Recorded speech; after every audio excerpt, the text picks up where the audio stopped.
সবচেয়ে ভয়ঙ্কর ঘটনাটা ছিল যেদিন আমার বাবার উপরে সে হামলা করা হয়।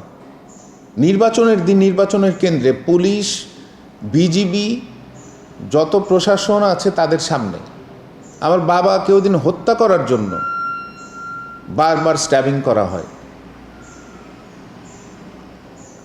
ওই দিন মনে করেছিলাম যে আমরা বোধহয় আমার বাবাকে হারিয়ে ফেলছি।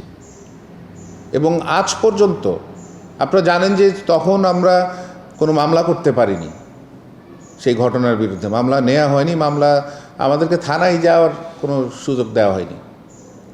পরবর্তীতে 5ই আগস্টের পরে আমি নিজে বাদী হয়ে একটি মামলা করি।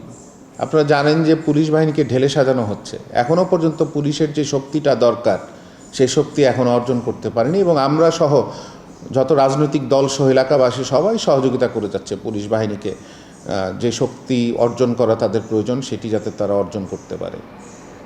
এখন পর্যন্ত সেই ঘটনার বিচার কিন্তু হয়নি।